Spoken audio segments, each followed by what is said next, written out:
Para a cerveja chegar a ser uma cerveja escura, ela, ela é a mesma composição e com adição de algum elemento a Não, mais? tem Ou... bastante coisa. Ah, é? A primeira, lógica, é óbvio, assim, como ela é preta, né? A gente adiciona um malte que vai trazer a cor, que é um malte Certo. torrado. Ah, tá. O malte ele passa numa torra igual o café mesmo, assim. Certo. Inclusive ele traz aromas que muitas vezes fala assim, cerveja tem café, né? Por conta desse malte. Ou às vezes traz até chocolate, né? Dependendo da torra, ele vai lembrar mais chocolate, mais cacau. Então a gente usa para essa receita aqui, a gente usa inclusive o malte chocolate e o malte black, que é um malte bem torradão mesmo, que vai trazer característica de café para ele, né? E o que vai ter de características a mais nessa cerveja? O tipo de levedura que a gente usa, né? Se ela era uma cerveja da escola inglesa, né? Ela é uma cerveja que surgiu na Inglaterra. Então a gente vai usar a levedura inglesa, porque tem as características são peculiares da região. Os lúpulos, né? A gente vai usar um lúpulo inglês, que vai trazer uma característica mais terrosa, né, para a cerveja. Então, tudo que a gente todo tipo de receita que a gente vai fazer, a gente fala qual a escola dela, para começar. Ah, essa cerveja é uma escola belga, essa aqui, no caso, a Tripel é da escola belga. Então, o que eu tenho que fazer? Usar os insumos belgas, Né? né? A levedura tem que ser belga, né? O lúpulo na Bélgica não tem produção de lúpulo, porque é um paizinho É, pequenininho, minúsculo, né? minúsculo, né? Mas da região mais próxima, que é onde eles compram, né, os maltes, tem várias maltearias belgas muito boas, então só uso malte belga também. Então, tudo que eu vou fazer, eu vou produzir pegando as características e os insumos que são daquela região para ficar mais próximo, assim, mais parecido com o que é produzido mesmo naquela região. Então, essa aqui a gente depois vai tomar, você vai ver, ela vai trazer essas características de torra mesmo, né, porque ela realmente tem malte torrado. O... As receitas de cerveja, elas são muito antigas, né? É muito...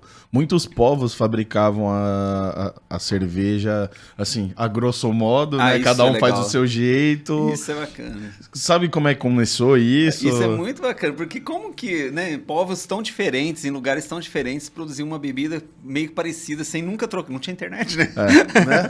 Né? Como que isso acontece, Eu né? acho que eu acho que eu prefiro pensar que é uma intervenção divina, assim, sabe?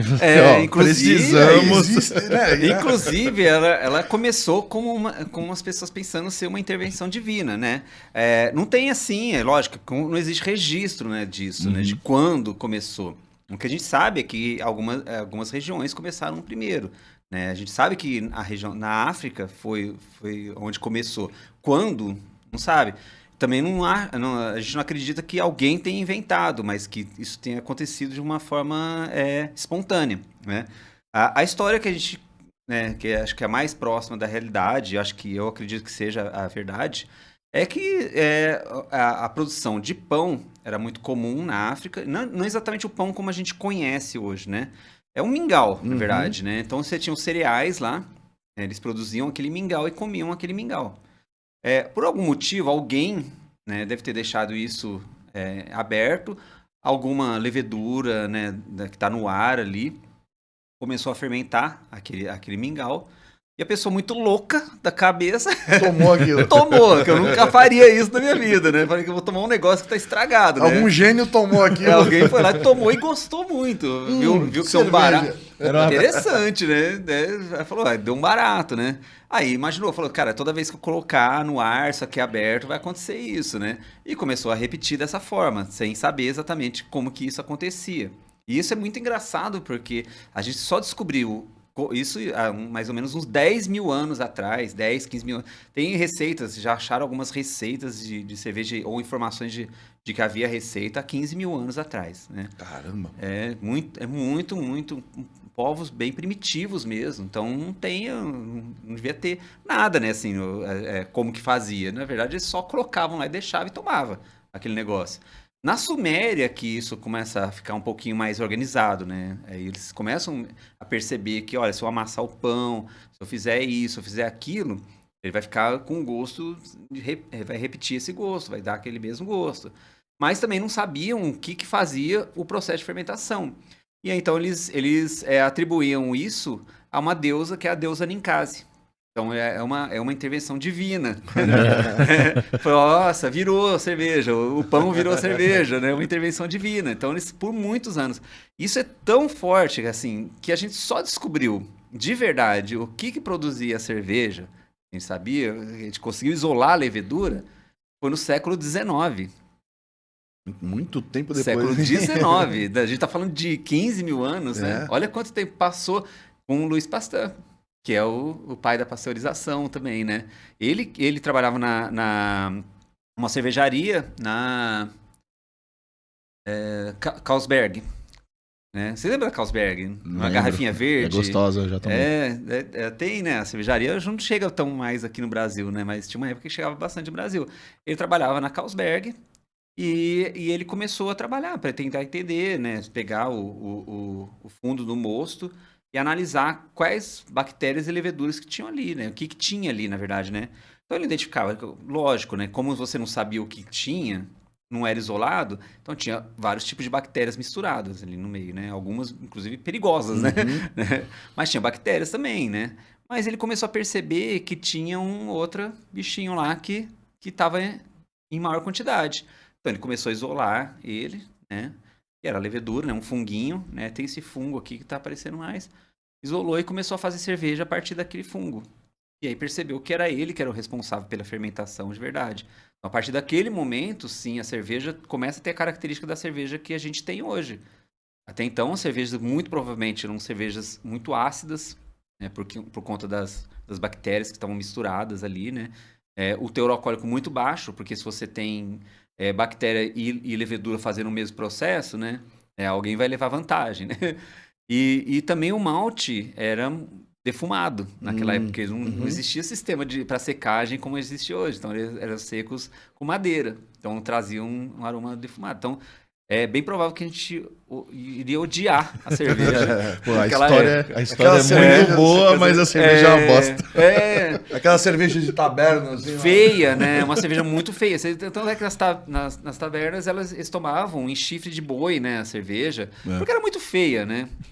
E a cerveja, ela começa a ser essa cerveja como a gente toma a partir do século XIX, né, com o espaço isolando, e também na República Tcheca, né, quando um cervejeiro lá, o Groth, ele foi chamado para fazer uma cerveja lá, para uma cervejaria em Pilsen, que é a cidade, né, do lado ali de Praga. E eles queriam uma cerveja, porque lá na República Tcheca era muito comum parte de vidraria, né? Eles já faziam copos, faziam taças, faziam coisas bonitas pra caramba. Até hoje eles são muito fortes nisso, né? Na República Tcheca. E eles queriam uma cerveja que, poxa, ficasse bonita, né? O cara colocasse um copo, admirasse e tal, fosse leve, né? Desse uma venda legal. E esse cervejeiro foi pra lá e desenvolveu uma receita, né? Que é a receita da Pilsen, né? Que é a cerveja que hoje, né? A gente reproduz a receita original. Inclusive, eu tomei agora aqui em São Paulo eu tomei a receita original de Pilsen, que é a da Urkel, né? Que foi a primeira cerveja. Muito bonita, né? Muito brilhante, leve. Ele deu uma sorte muito grande, porque a água também de Pilsen era uma água muito leve também. Então isso ajuda a deixar a cerveja muito límpida e muito leve também. E tem diferença mesmo na água da cerveja? Não tem. Não. A água ela tem impacto total, né? 90%, chega a 95% da cerveja é água, né? E essa diferença dá no que exatamente na água? E aí tem os mitos, tá? Tem a verdade e tem o mito. A verdade realmente a água impacta, lógico, né? Certo. Dependendo do nível de sulfatos, os níveis de cálcio, de magnésio, tudo isso vai impactar, né? De cloreto. Então, por exemplo, as cervejas mais amargas, elas se beneficiam bastante quando ela tem bastante nível de sulfato. Porque ela arredonda o amargor, ela traz um amargor mais gostoso, né? Não fica aquele amargor que a gente chama de harsh, ou um amargor astringente, né? Que quando você toma, pega aqui, nossa. Então ela arredonda. As águas que têm um nível maior de cloreto ajudam muito as cervejas que são mais maltadas, no caso da Stout aqui, né? Então, o que a gente faz hoje, né? A gente pega uma água, a gente tem que ter análise da água, e a gente, para cada receita que a gente produz, a gente prepara um perfil de água. A gente adiciona os sais de verdade, como se fosse simulando alguma água de alguma região. Isso acontece, isso é verdade mesmo. Então, ela vai ter impacto mesmo. O que não é verdade O que é mito? A cerveja de Agudos é melhor do que a cerveja de Jaguariúna, né? Isso é um mito. Hoje é um mito. Isso já foi verdade, né? Mas isso aí no século passado, assim, até ali, os anos 80, os anos 90, século passado. A gente fala assim, né? Século passado já acha que é uma coisa... lá atrás, no tempo da tabela. Ainda tinha um impacto, sim, de verdade, né? A água, porque não tinha esse controle tão grande. Não tinha esse controle. Hoje em dia, você sabe que o controle é online. É online. Eles controlam de uma central como está a água de cada região e as águas precisam ser exatamente iguais. Caramba. Né? Elas têm que ser exatamente iguais. Isso na Ambev eu sei, assim, eu conheço inclusive a pessoa.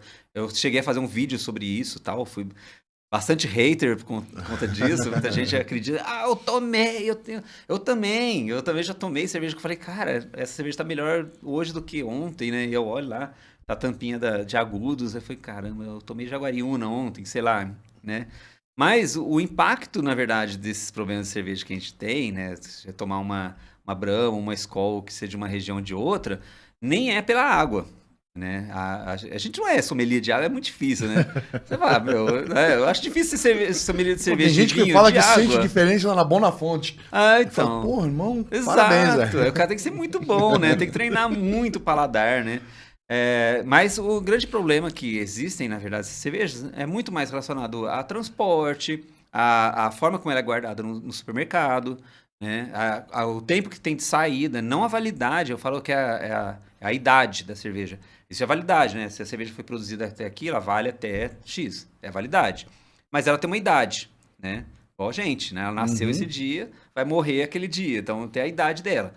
E aí vai no psicológico da coisa, né? Uma mesma distribuidora vende a cerveja de Agudos e a cerveja de Jaguariúna.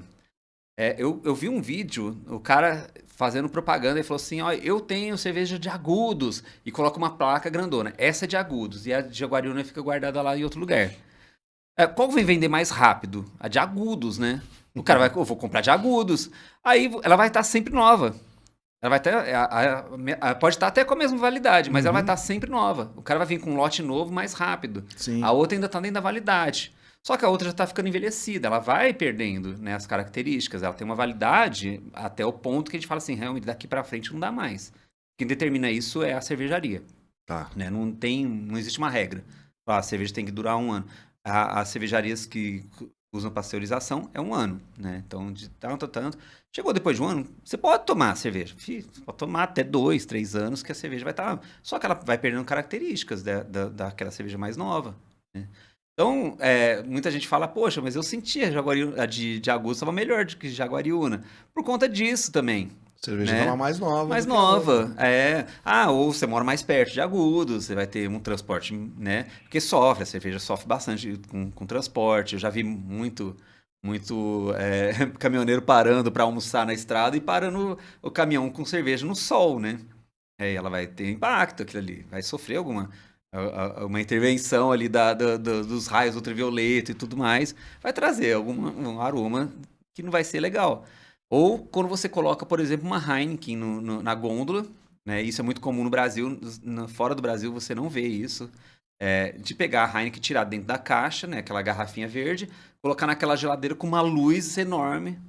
Isso sofre impacto também, né? Ela vai dar, inclusive a Heineken, né? A Heineken ela é conhecida por esse defeito que ela tem, que é o a gente chama de light struck, que é um defeito que vai lembrar um pouquinho de cheiro de gambá.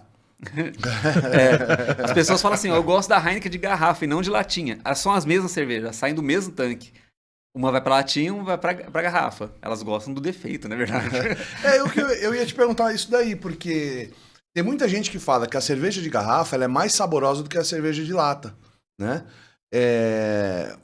Então, isso é mito, não tem... Eu acho que é assim, o que acontece?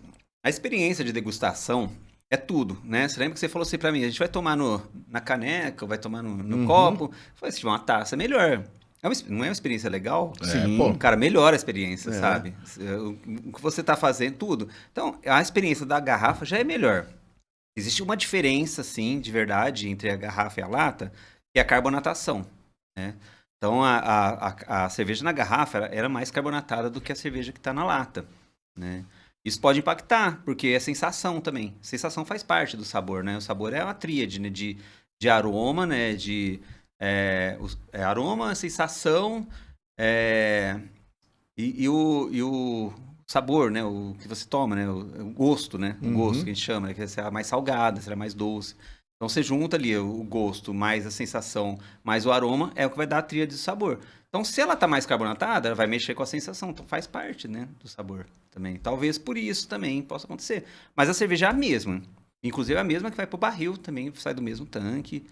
Tá de barril é diferente do que tá na garrafa. Mas aí já tem um outro aspecto que é a pasteurização, né? Então isso impacta também no aroma e no sabor da cerveja. Tem temperatura certa para tomar cerveja? Todas têm. Todas, inclusive será que essa daí não tá esquentando? Eu acho que é uma temperatura boa para ela. Essa aqui, água. por exemplo, a gente é a 8 a 12 graus. Então, é assim, se você tomou no final, acho que vocês gostaram mais ela no final do que no começo. Inclusive, dá um aquecimento alcoólico, né? Já deu um aquecimento alcoólico. Ela é mais gostosa. Essa aqui também é uma cerveja mais escura. Então, vai de 6 a 9 graus. Né? Cervejas mais claras, a gente já toma em temperaturas mais baixas. Uma coisa importante, nunca estupidamente gelada. Cerveja não se toma estupidamente Por quê? gelada. A gente tem muito costume canela de pedreiro, então, tá completamente errado. É um erro porque se você quer sentir sabor da cerveja, né? Se ela tá congelada, a nossa língua fica congelada. E aí as papilas gustativas, elas não vão sentir nada, né? O aroma, o sabor, nada. Você viu que no começo a gente tomou, ela tava mais geladinha, a gente sentiu um pouco mais do alcoólico do que dos aromas e sabores dela mesmo. E depois a gente começa a perceber mais os aromas e sabores, né? Isso eu notei mesmo. O aroma do álcool era mais presente quando abriu. Depois ele some, né? Porque é a temperatura certa. Por isso que a gente indica, a temperatura legal de você tomar, aqui até 12 graus. Chama uma temperatura praticamente de adega, né? Que a gente chama, que é igual vinho, né? É a temperatura do vinho também. Vinho também sofre muito isso. Nunca se toma vinho gelado, pelo amor de Deus. Nossa, você perde muito da experiência, né? E as cervejas têm isso também. Então, cervejas mais escuras, mais encorpadas, mais fortes, você já vai com temperaturas mais altas. Cervejas mais leves, mais baixas. Mas assim, quando a gente fala baixa, é tipo uma Pilsen, que é uma cerveja que a gente toma no boteco, é ali 2 graus, 3 graus a temperatura. Então, estupidamente gelada, não. E aí, por que existe uma história, por que as cervejarias falam para tomar estupidamente gelada, né? Conta-se que por motivos de defeito mesmo da cerveja. Às vezes um lote sai com defeito, acontece, né? Vai sair com DMS, vai lembrar um pouquinho de vegetal, vai sair com diacetil, que lembra um pouco de manteiga. Se você tomar estupidamente gelado, você não vai perceber esses defeitos também. Então, para garantir que o cara vai continuar tomando a cerveja, toma essa estupidamente gelada, entendeu? Já vem metendo comercial, a garrafa suando. A gente tá sendo enganado a vida inteira. Agora... E a questão de você tomar ela extremamente gelada acaba só matando sede, então. Mas pra matar sede, você não vai curtir a cerveja, né?